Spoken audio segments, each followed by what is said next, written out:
America और Iran के बीच चल रहे तनाव और सैन्य संघर्ष को समाप्त करने के लिए एक ऐतिहासिक और बड़े शांति समझौते की घोषणा की गई है। 3 महीने से ज्यादा समय से चल रहे युद्ध के बाद अब शांति की उम्मीद की जा रही है।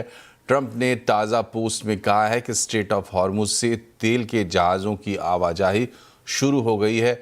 वहीं हमारे सहयोगी चैनल CNBC के साथ खास बातचीत में अमेरिका के उपराष्ट्रपति JD वैंस ने कहा है कि डील के तहत ईरान का परमाणु कार्यक्रम अमेरिका की निगरानी में रहेगा और स्ट्रेट ऑफ हॉर्मुज में जहाज़ों की आवाजाही बढ़ेगी। Well, our expectation is that the strait is going to be opened in a toll-free way for the long term, and that's the sort of thing that we're going to figure out in these technical negotiations. You know, there are a lot of very important details to figure out that we're actually going to sit at the table and discuss together and figure out a path forward on these details. For example, they've committed to destroy and dispose of their stockpile of highly enriched material. That's the highly enriched uranium that they accumulated over the Obama administration and over the Biden administration. And what we've said is, okay, let's talk about how exactly we're going to do that. They want access to an unsanctioned economy. We've talked about, okay, we're open to that, but that would require a long-term commitment to the inspection and verification regime that I just talked about. So a lot of these details are going to be figured out during those 60-day talks. We feel quite confident that we're in a strong position here. Fundamentally, we have the leverage. We have the diplomatic, economic, and military leverage. और पश्चिम Asia के ताज़ा developments पर update के साथ हमारे साथ हैं लक्ष्मण राय। लक्ष्मण जी, ये बताइए कि डील को लेकर अपडेट क्या है, ट्रंप के ताज़ा पोस्ट और JD वैंस के बयान से क्या समझा जा सकता है? देखिए, सबसे बड़ी बात तो ये है कि डील होने के बाद जो सबसे बड़ी राहत मिली है वो है कि स्ट्रेट ऑफ हॉर्मुज में आवाजाही बिल्कुल सामान्य होती जा रही है।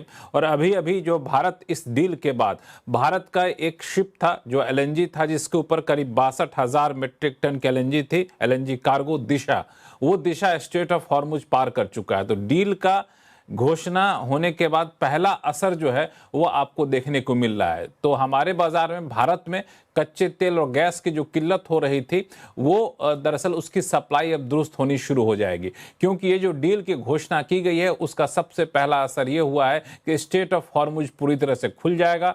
अमेरिका ने जो नाकेबंदी कर रखी थी ईरान पोर्ट की, वो नाकेबंदी खत्म हो जाएगी धीरे धीरे। और इस डील पर अंतिम दस्तखत करने वाले जो रस्म है वो रस्म शुक्रवार को 19 तारीख को पूरा कर लिया जाएगा स्विट्जरलैंड में। तो ये राहत की बात है। अब इस डील में 2-3 चीजें काफी महत्वपूर्ण है, जैसा कि स्ट्रेट ऑफ हॉर्मुज की बात और नाकेबंदी की बात तो आपको बताई।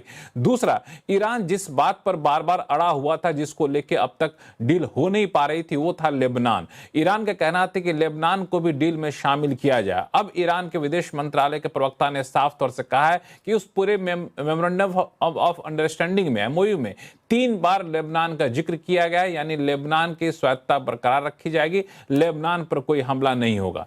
दूसरी चीज, न्यूक्लियर, यानी ईरान के पास परमाणु हथियार रहेगा कि नहीं रहेगा, इसको लेके बहुत ज्यादा पशुपस्त है। तो इसमें साफ हो गया कि फिलहाल जो पहले चरण की डील की जा रही है उसमें ईरान के न्यूक्लियर हथियार उसमें शामिल नहीं है। इसलिए शायद आपने देखा होगा JD वैंस ने कहा कि 2 स्टेप वेरिफिकेशन वाला कॉन्सेप्ट है, यानी पहले चरण में जो 19 तारीख को डील पर दस्तखत होगा, उसके बाद कुछ बातें तय हो जाएंगी, उसके बाद देखा जाएगा दोनों पक्ष एक दूसरे के बीच में कितना ट्रस्ट डेफिसिट को कम कर पाते हैं, फिर आगे चलकर देखा जाए कि आगे बढ़ना है। तो दूसरे चरण में हो सकता है कि आपको न्यूक्लियर का इशू वहां पर लाए। तीसरी जो सबसे महत्वपूर्ण बात निकल कर आई कि ईरान की कई सारी संपत्ति को US ने फ्रीज कर रखा है, जब्त कर रखा है, तो उन सारी संपत्ति को US छोड़ेगा।